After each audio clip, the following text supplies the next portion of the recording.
Em nome do Pai, e do Filho, e do Espírito Santo. Amém. O nosso estudo de hoje é da primeira carta de São Pedro, capítulo 1, versículos de 1 até o versículo 12.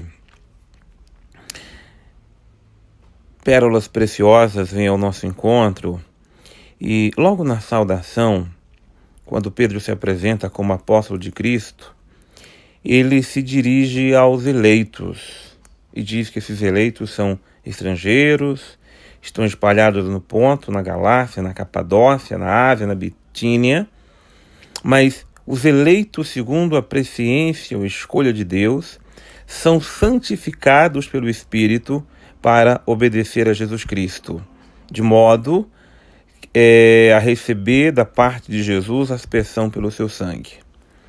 Veja que maravilha. Primeiro, o Pai, na sua infinita misericórdia, na sua grande misericórdia, nos separou. Nos separou do mundo, nos tirou do mundo. E para quê? Para sermos santificados, marcados com os selos do Espírito, porque o selo do Espírito ele produz santidade em nós. Nos dá a graça, porque esse Espírito é santo, então ele nos dá a graça da santidade. E a graça que esse Espírito nos dá é para justamente obedecermos a Jesus Cristo. Porque Jesus Cristo é nosso Mestre, é nosso Senhor, é nosso Deus, Ele é nosso Salvador. Quando o versículo 3 começa a bem dizer, exaltar, glorificar ao Senhor nosso Deus, aquele que é Pai de Jesus Cristo, que é Pai de todos nós, porque foi na sua grande misericórdia que Ele nos fez renascer. Aí eu chamo a atenção para essa segunda pérola, porque se a primeira pérola foi a escolha, foi a eleição de Deus por nós, Ele nos fez agora nascer de novo. Porque renascer é justamente isto. É nascer sobre uma outra condição, nascer sobre uma outra rege, porque na primeira condição nós nascemos de uma forma humana, como todos nascem. Nascemos do nosso pai, nascemos da nossa mãe, e vamos durante a vida experimentando a corrupção do pecado, da morte, do mundo.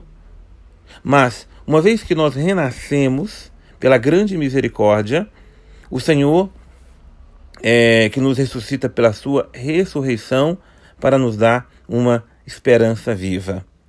Essa esperança viva, nos diz o versículo 4, nos conduz para uma herança que é incorruptível, que não se contamina, que é imacessível e que está reservada para nós nos céus.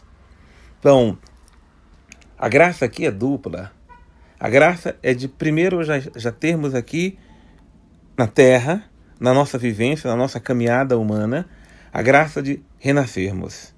Mas renascermos porque Deus tem algo belo, precioso, único, indescritível para nós reservado no céu. Aqui na terra as pessoas brigam por herança. Aqui na terra as pessoas brigam por bens. Depois esses mesmos bens são perecíveis e quem brigou por eles vão morrer também. Agora, nós precisamos brigar pela nossa herança no céu, para a herança que nos foi reservada. E essa briga não é com as pessoas, é com quem quer nos roubar essa herança. E que quem quer nos roubar essa herança é o príncipe das trevas, é aquele que nos induz, seduz e nos leva para o pecado.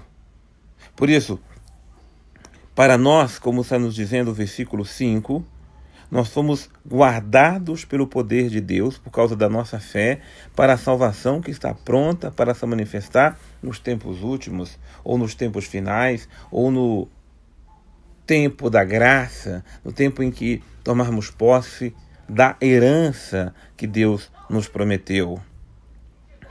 E a maravilha, porque a partir do versículo 6 nos diz o seguinte: isso é a causa da nossa alegria. É verdade que passamos por aflições, mas essas aflições são passageiras. Essas aflições são causadas ainda por diversas provações. Porque toda aflição é uma provação para nós. Ela nos dá a capacidade de suportar essa dificuldade, essa provação que nós muitas vezes enfrentamos. Agora, é preciso uma vez que nós somos provados, que submetamos tudo isso à nossa fé. Aí sim, a fé é mais preciosa do que o ouro, é mais preciosa do que qualquer outra coisa. O versículo 8 nos indica ou nos direciona para aquilo que para mim é a pérola mais preciosa. O que nos diz o versículo 8? Esse Jesus Cristo, que nós amamos, sem termos visto Ele, nós acreditamos, nós cremos nele, e nem vimos Ele ainda, mas Ele é para nós fonte de uma alegria sem fim, de uma alegria gloriosa, porque nós estamos certos de obter, como preço da nossa fé nele, a salvação das nossas almas.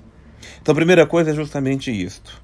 O que o Pai fez em nós, por obra do Espírito, com o selo do Espírito, foi nos levar a amar Jesus Cristo. Jesus como nosso Senhor, como nosso Salvador. Se Pedro, que o negou, que o conheceu, que esteve com ele, pôde vê-lo, tocá-lo e amá-lo, nós não o vimos, mas nós o tocamos, nós o amamos. Nós nos rendemos a ele porque a fé é que nos dá o toque da graça. Porque a fé é que nos dá essa experiência mística de encontro com nosso Senhor e Salvador Jesus Cristo. Porque podemos ter essa convicção pela fé de que o preço que nós pagamos por essa fé é a salvação das nossas almas. E salvar as almas não é uma coisa qualquer, não. Salvar as nossas almas é salvar nossa vida. É não permitir que pereçamos no mal, no pecado, no inferno, mas que a nossa vida pertença para sempre ao reino glorioso de nosso Senhor e Salvador Jesus Cristo. Depois, claro que a partir do versículo 10, que nos fala que essa salvação foi objeto de investigação, de meditações dos profetas e tudo mais, e que essa salvação enfim chegou a nós. Eu vou lá para o versículo 12, e lá no final vai nos dizer que foi nos revelado, não para nós, não para eles, mas para nós, e que essas revelações foram anunciadas por aqueles que pregaram o evangelho da parte do Espírito Santo, enviado do céu, revelações essas que os próprios anjos desejam contemplar. Você veja que beleza, que aquilo que nos foi revelado, a salvação que nos é proposta, a salvação que nos chega a nós, ela foi desejada por todos os profetas, por todos aqueles que vieram antes de nós, os patriarcas da nossa fé, mas até os anjos desejam contemplar aquilo que de forma grandiosa, misteriosa, maravilhosa, Deus reservou, preparou para nós. Recorda aquilo que São Paulo disse aos romanos: os olhos não viu e nem a capacidade humana é capaz de compreender aquilo que Deus tem preparado para quem? Para os que o amam. O que nós sabemos é que Deus tem uma herança e uma herança eterna para nós. Que o nosso coração esteja desejoso dessa herança. Que os nossos olhos busquem contemplar da forma mais mística possível aquilo que Deus reserva para nós. Não tiremos o nosso olhar de Jesus, não tiremos dele o nosso coração, que totalmente nele esteja nossa esperança, nossa fé e a nossa confiança. Em nome do Pai, e do Filho, e do Espírito Santo. Amém.